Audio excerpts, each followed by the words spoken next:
back to Narrative and Beyond with Michael Adekombi. I still have my...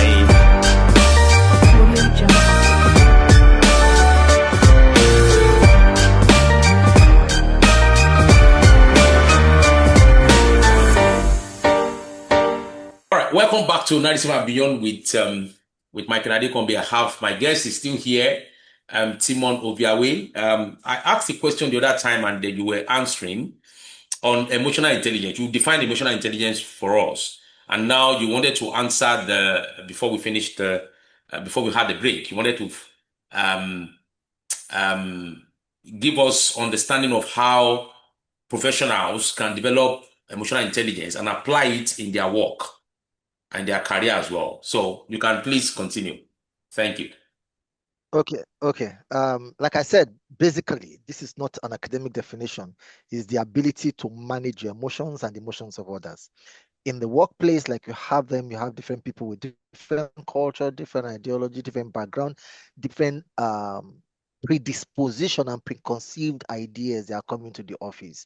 Remember, we talked about being from different environments. So when you come to the workplace, there is a vision that the organization already has. What you are coming to do is to bring your skills to work with other people to achieve the organization's goal. If that is your own intention, you will need to realize that different people might have, okay, I have this best way to achieve it, I have this best way to achieve that, despite the fact that there might be rules and regulations as per that. Because you relate with people, intelligence helps you to get the best out of yourself in the workplace and get the best of your colleagues so that the goal of the organization will be achieved. So when I made the first mention that people with emotional intelligence do far better, it's not because they are the ones that are doing the job. They have learned how to leverage on the emotions of other people that will help them. A friend of mine once said, in every human being, you operate an account. He called it EBA, emotional bank account. When you deposit in friendliness, structure in the mind of people, they will see you as somebody that I owe, even when you don't tell them that you owe them. So when the time comes for them to help you, they will help you without having to grudgingly help you, because they know quite well that you have done something for them, not because you wanted to get something out of it, because you are just being genuine. So you can't go to a bank account where you have no deposit to withdraw. That's right. So you must understand that for every person you work with, there is an account, an emotional account you have with them. Some people will say you are too difficult, you are too nice, you are too hard, you are too strict. The way they see in the place of work, the emotional intelligence that you display is the ability to work with the team to get the best out of the team to achieve the organization's goal. Correct. So if you cannot achieve the organization's goals with them around, then you are just running alone. There's a course I call it leading with emotional intelligence. This will probably be for managers and top executive, how you can lead the people with emotional intelligence. You must be able to know yourself, ask when should I be optimistic about the goal that I'm sending to people around beyond me? What am I going to sell to the people above me that they will take? Am I going to speak to my boss? Am I going to speak to my subordinate? And the truth, you need to realize that the way I will talk to a Michael might not be the way I will talk to a David. Might not be the way I will talk to this. When you understand everybody's emotional predisposition and you adapt to speak with them and speak their language, you get the best out of them. If you speak to this person in a jovial, nice way, does not mean you have to do that, because somebody might be structured. People's personality. Somebody might be structured. Somebody might be scattered. Somebody might just be an introverted person. If you understand them and you play with their emotions and they bring their best part out, you get your work done and the organization gets benefits from it at the end of the day. It's a whole long thing. Most of the time, this is about 2-3 days training that will get intensive training that I'm trying to put We're doing a master in class, just one answer. compressed Masterclass, master class. compressed one. You get. Okay, all right. Thank you. What um now let's go back to relationships. How can people use emotional intelligence to build positive relationships, positive networks, just relationship generally first, especially the The truth principles of is, emotional intelligence, yeah, to the build truth positive is, relationships, yeah. so when let me borrow something from the 6-second model of emotional intelligence, which have 3 competencies, which has 3 domains and 8 competencies, and the third domain of it says give yourself. We talked about empathy and noble goals. So when you talk about relationship, you need to understand what are my noble goals, what are my value, what are the things that I will not compromise on when it comes to relationship. Then you realize that everybody might not be able to have your goals or your noble or your values, and you know that you need to relate with them. So what you do is that empathy becomes you stay putting yourself in this life or in the position of other people to think from their lens, Mm, not compromising your own stand. mm, So okay, let me give an example. I realized something. I've not told you this. I've just written a book, and it's in this line, probably in the area of relationship. Now I found out that a lot of people, both male and female, will ask me this question when they're about to get married: how do I emotionally prepare for marriage?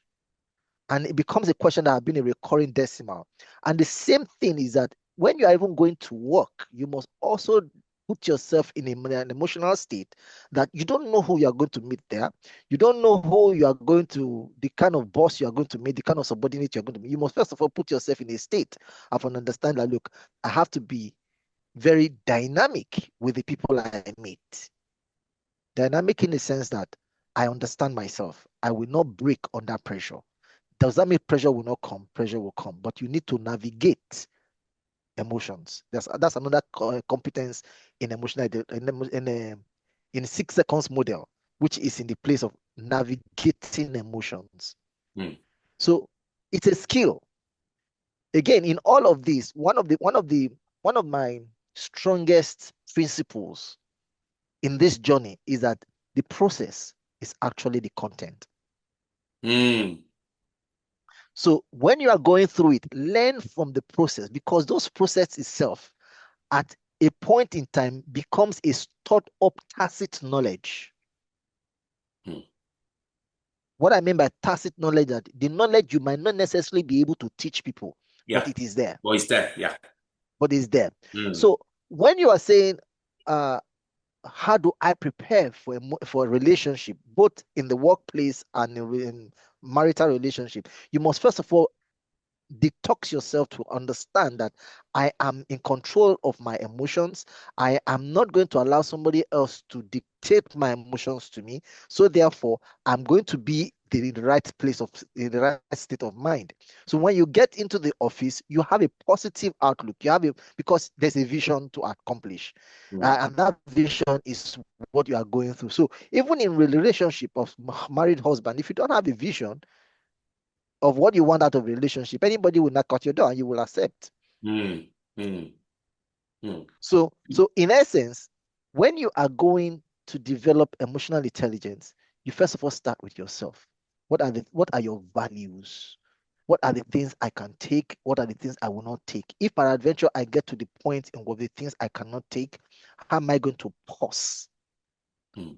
and reevaluate? There's one other competencies with the 6 seconds we call consequential thinking. You must be able to stop and think of this action I want to take. Mm. What are the possible Right. Maybe outcomes that is going to consequences. come? Mm. the consequences.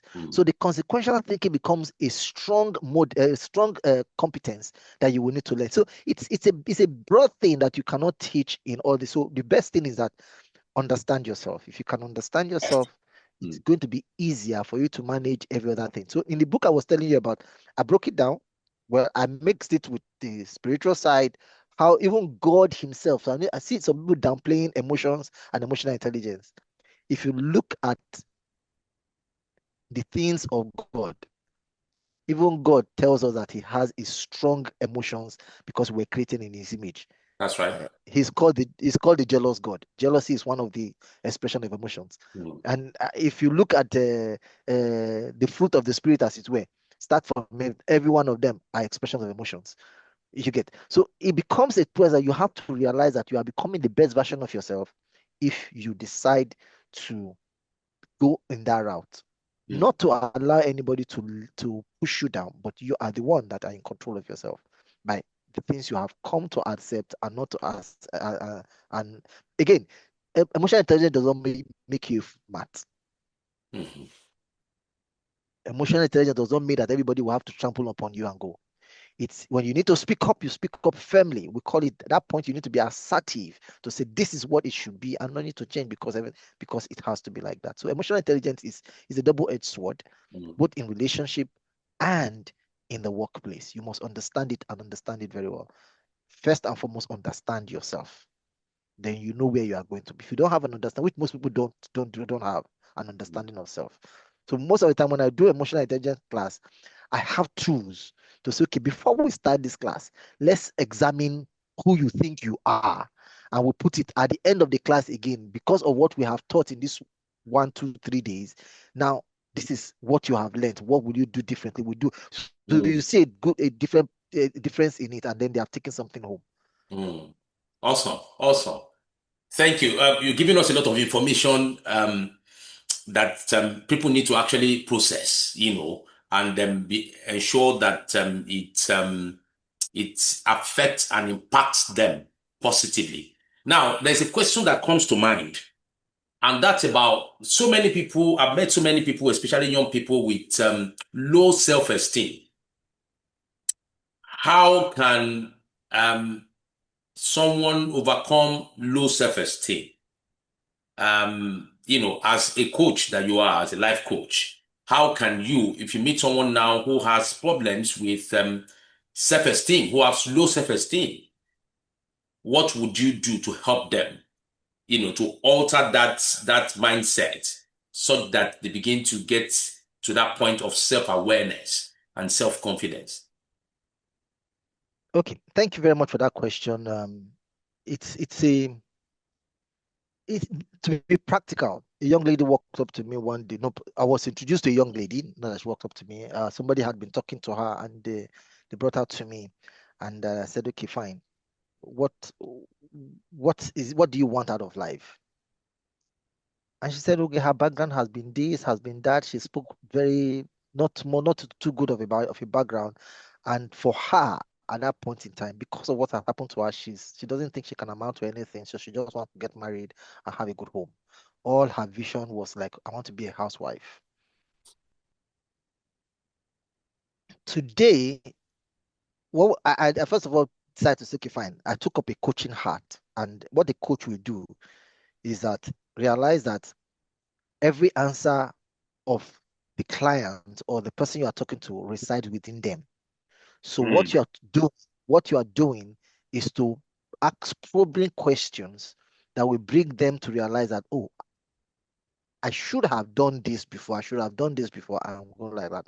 So, and what I normally do when I get to people who are in the position of the question you've asked is to always default to the kind of questioning systems that will make them and themselves realize that the answers are within them. And most often than not, it works. There's what we call the grow model. I don't know if you have heard about it, the grow model. So when you are asking question, GROW model, every coach around knows it's a simple model. Now, what you probably need to do is to ask questions to what that person think or should think success means. that one we'll be talking about what the goal is. For this particular lady, she was saying her goal is that I want to be a good housewife. Any man that put me in the house, I'll be a good housewife. So the orientation will begin to say, is that all that God wants for you? You begin to ask and ask and ask, and all of a sudden you begin to see that you are delving into where he or she would have loved to be. Then the truth is that, like the question you are questioning me now, you follow the answer they give. And at this process, you are not answering a closed-ended question, it's an open-ended question to see the intent of their hearts. Once they come out like that, like I said, there's no formula. The formula is follow this kind of model. When they are able now to define, oh, this is where I would have loved to be, that becomes the goal. You know, I said, is it possible for you to achieve that? Yes, I can. So what is stopping you from achieving that? You've now gone to R, which is realities. What are your realities as at now? Let the person begin to probe. Okay, the upbringing is this, and you begin to ask, what if you change this environment, you change this, you change this, you change it, what do you think it will become? So what you are doing is that you are engaging the thinking pattern of that particular person, and the person is actually moving out of it. It's a process, and it's not over time. You understand? So when you are able to realize that, okay, this is your present realities, these are the things that you think that will make you not to. So let's look at the things that if you do them, that will give you a better one. And the person also begin to list them rather. And once that person has come out on that for a long time, say, oh, so what's the with all the goal that you have listed and the realities are on ground, what are the opportunities? It's a question, the probing questions you put to them, and what are the opportunities you have in the whole world? Now, where the work now will be, if a person is able to list, I never thought about it. Oh, what if I go back to school? What if I meet with this person? What if I meet with that person? See, the person is not generating ideas for him. You are just asking probing questions of what it is. That's what a coach will do. Then the last part will be, okay, after you have established what the goal will be by asking probing questions to rather, they have noted the realities, which is going to be very useful. Now you are looking at what opportunities are to do that. They not ask the person, how do we build a will? Where do we get the willpower to do this? That's the W. Grow. So now the willpower will be, okay, what if you don't become it? There's an opportunity for you to become this. You really want to give that one away to do this. Why don't you develop with willpower? Is it that you have to begin to read? You have to begin to look for mentors. You must be able to develop that willpower to do that. It's a process you need to take to, and that's what coaches must do. And often than not, I'm sure, even in the workplace or in relationship or with your spouse, as it were, if a coach like myself sits opposite a client and goes through that journey, most often than not, you will see the people start coming out because of themselves. So this particular lady I'm telling you about wrote me one day. I said, Mr. Timon, I don't know what you have done to me. My expectations have changed. I am this, I am that, I am that, I am this. Before you realize it, and she's a nurse, and she's saying, okay, I want to become a research nurse. I'm this, I'm this. I don't know why I was thinking so low before. At that point in time, the behavior has changed. So what I have done is what I have listed. I'm not once, not two, not three times. And these are realities. This is not practical. This is not just practicals or just theory. If you have seen 1, 2, 3, 4 people alter their thinking because of that and they're doing better, I mean, you have done a good job. Awesome. Thank you. There's a question that I need to ask because I know it's a lot to counsel people. It's a lot to counsel people to listen to people's experiences, traumas, and all of that. How do you maintain your own emotional intelligence or your own, emotional intelligence, of course, while you are helping people to come to that positive mindset? Listening to all manners of things that people say and all of that. Some of them can even get you yourself emotional if you're not careful. How do you maintain your own emotional intelligence, stay professional, while you are helping others to navigate through their, emotional traumas? Thank you so much for that question, because a lot of coaches cave. A lot of coaches cave. A lot of coaches break. But the truth is, like I've always said, this is my belief. No man is an island. And if you have people you share your issues with, call it accountability partners, you will not be wrong. You will not be wrong. Because there are sometimes some things get overwhelming and you need people who you will rub mouth with and they will encourage you. And that's one thing I try as much as possible to do. When I get something that is, I was like, God, why is this happening? And you need to speak with one or two people who will probably say, well, we don't know, but then let's hold our hands together and let's walk the journey also. And you are one of them in my case, and you know that. And sometimes they just call, Michael, these things that, and that's the kind of things you have. You don't have that kind of people around you. You become an island, you become an easy target, irrespective of how good you think you are. One of the things I have tried to do is to make sure that I keep my mental state alert all the time. I don't allow things to get in between me. My wife will always, which who you know very well, we say nothing disturbs me. It's not that nothing disturbs me. I don't allow them to get inside. You get. If I want to sleep, I will sleep. Let the heaven be coming down. I will sleep first. And when I wake up, I can be dealing with it, and I probably will have a good right of self of thinking. And I told some of my friends there are some things apart from the work ethic of a coach, confidentiality, you cannot tell somebody and the person will not break. You can't. So the best way is to first of all build resistance within yourself, call it grit, and knowing quite well that the kind of profession you are going to have, what we call professional hazards, you get to hear things that you are saying, where did you put your head? Why are you doing like this? But then you don't have need to say that to your client, but then you need to get the person out of it. You get that kind of thing. But the truth is that at the end of the day, you should not allow it to affect you. If it is books, I let books. If it is talking, I get talking. If it is going to holidays, like I just told my wife, I just took 4 days off, went somewhere, no phone, nothing, only myself and the book for just to last week. I was just alone now thinking, okay, fine, Timon.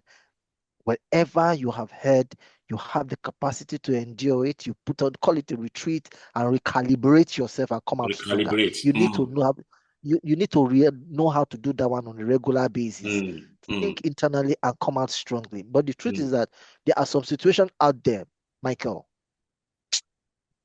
I don't want to say too much. Complicated. Because the truth is complicated. Extremely complicated. You will first of all ask, how did we get here? But the truth is, as a coach, you need to ask for wisdom from God. Help you from God to help you help them, because help them. You understand? That's right. Because the truth is that there are some things, particularly in this particular generation, whereby there are different information people hear. And the funny thing, particularly in the social media, I was on the social media one day, and I heard somebody saying something. I was like, for heaven's sake, sorry for using that. Clearly, it was so to your law. What's this one saying again for this? What's he saying? And the person is saying with all zeal audacity, and audacity, and people are following. And I was like, what? Everybody's an expert now on the you understand on the social media. But the truth is that is delving into a situation whereby you ask yourself, Timon, you have to learn to be confident in that which you are, to the sphere in which you are spoken to. You first of all debrief. You first of all, how do I call it? Try to make them to unlearn what they have believed, and then begin to reprove something. It's a long process, and some of them at the end of the day will just not take you serious, and then some of them will. Okay, let me give you an example. Without mentioning name, a young lady called me up one day and said, I was giving your number. I said, look, you should do this. I'm about to get married, and the guy is foot dragging. The guy is foot dragging. Okay, I said, this is my own counsel. I don't talk to one party and make decisions. When it comes So to marriage issues, for me to be able to give you the best advice, I should hear him also. When it comes to marriage issues. So when the guy spoke to me, I heard his own part. I said, okay, fine, let me speak with both of you together. And when I was not given counsel based on what I've heard, Mm. The lady made a statement. I thought you were on my side. And I told him, I'm not on any side. You're on the side I'm of on the the side of truth. truth. I'm on the side of the truth. Because of what you have said and what you have said. And she was like, no, I am this, I am that. I'm saying you cannot be this and that.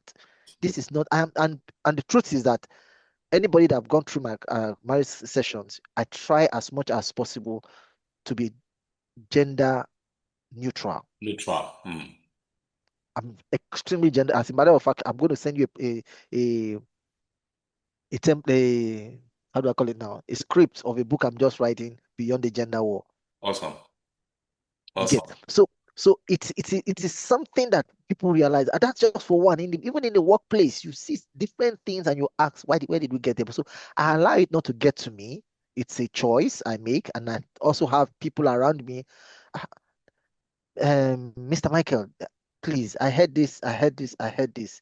I need myself to be seen. Not that I'm reporting or telling them I want to, but I need to be seen. I will Mm. just You clarify need to declutter. things like that. I need Mm. to declutter. Mm. And every coach, you need to either you go to your counsel, your closet rather, Mentor. Mm. closet to declutter. You must Yeah. find a way to declutter and Mm. not allow people to or situation and circumstances to eat you up. You probably might also have your own issues that you are dealing with. All right, thank you, Timon. I think I'm just going to ask one or two questions more. I'm going to bring you back on this show. Maybe sometimes next year, because there's so much to unpack from Yeah. your knowledge, in this space, and I know you are doing a lot.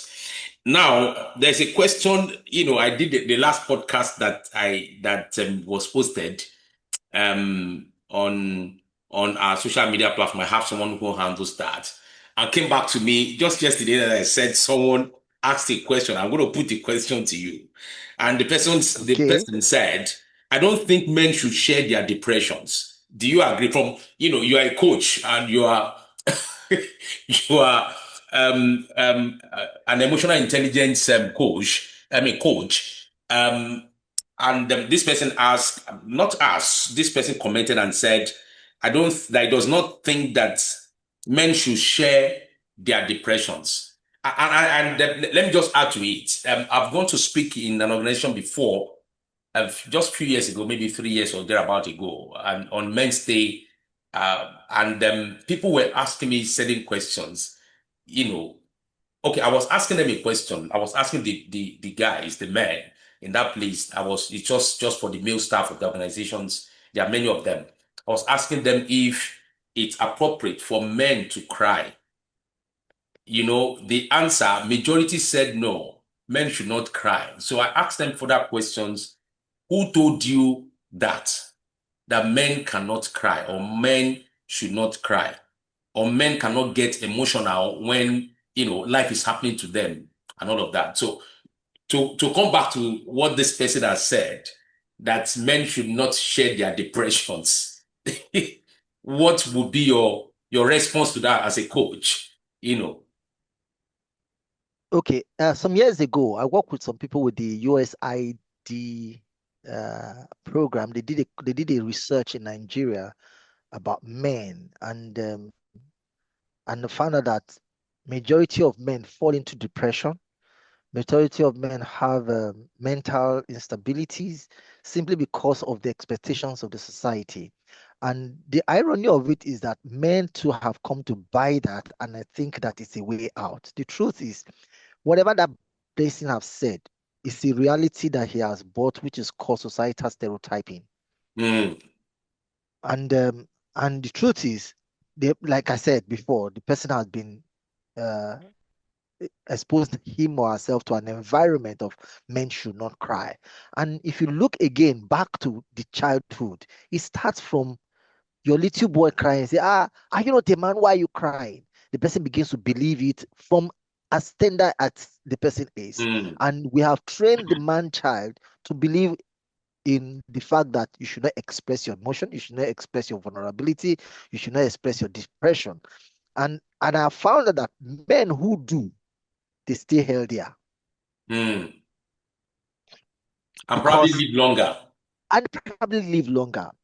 And I asked somebody, I was probably in a meeting similar to what you are saying. and this time in a Christian gathering, and that was the same. You're a man now. Why should you? There are some things you need to do. Fine. There are some things you should be able to hold on to and ask yourself: are you more emotionally stronger than our Savior, Jesus? On two occasions, if not three, Bible records that Jesus wept. So what's your problem? So and they looked at it and said, if Jesus could weep or he gets angry, that means that another definition of strength to man is the ability to show your vulnerability. Being Mm, vulnerable does not make you weak. Actually, mm, it's a definition of strength. mm.